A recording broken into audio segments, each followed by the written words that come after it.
Hello traders, Gary Wagner here.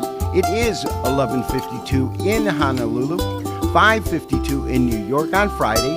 Happy Aloha Friday as we say on the island. It is the 8th day of September 2023 and this is the Weekend Review.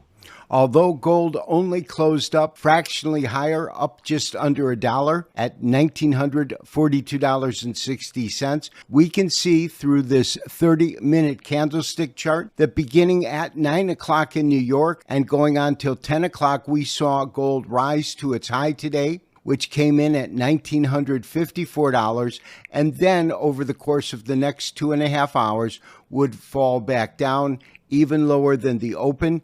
Today, gold opened at $1,943. This next chart is a daily candlestick chart of gold futures. Today, gold opened at $1,943.80, traded to a high of $1,954, a low of $1,940.80. And as you can see, we got another doji with gold settling at $1,942.70. And although gold did close back near the lower end of the range, it was nonetheless the first time gold has closed above the prior closing price this week. The fact that we have now seen two dojis and they occur at the 61.8% fib retracement of this last leg of the rally, to me signals a strong likelihood that gold has found potential support and will move to higher ground. That is good news because we will go in over the weekend with our long position and our stop at $1,937 held throughout the week, which is why I'm recommending that you maintain your current long position as well as your stop.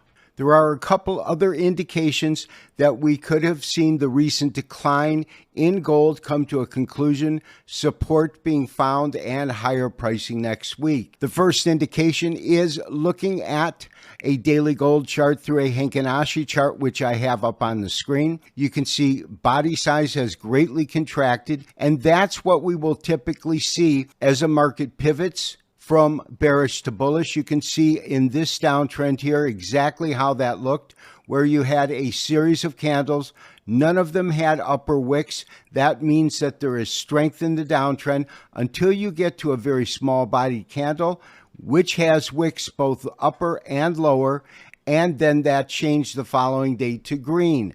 That's what I would expect to see at the beginning of next week. Now we have upper wicks on this Heikin Ashi, and I would look for higher pricing next week. The other indication that alludes to higher gold prices next week is the dollar index. It has been on an absolute tear, gaining, as I said, approximately 5% since it hit these lows in the middle of July.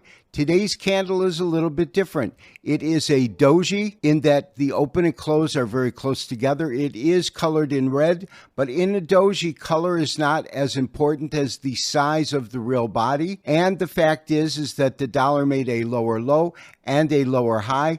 That is the first occurrence of that in quite some time. Also, just as in the charts we just looked at in gold, I've converted this to a Heikin Ashi.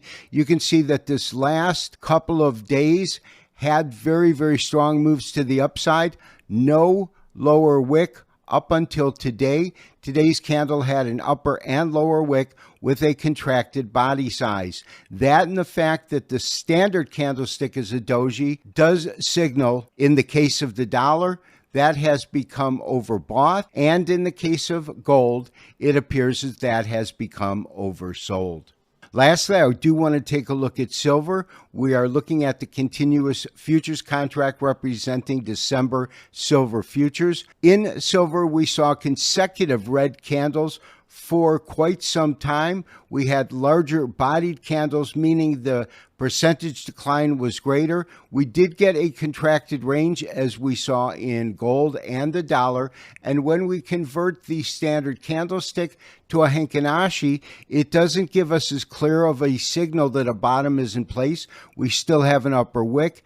The body size hasn't contracted greatly, as you see in this bottom and key reversal here. That being said, if next week we see the dollar become weak, we see gold find support and move to higher ground, I wouldn't be surprised to see silver prices find support and move higher in sympathy of both stronger gold and a weaker dollar.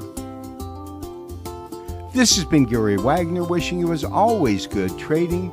We will talk to you tomorrow for the next daily update and review. Bye-bye.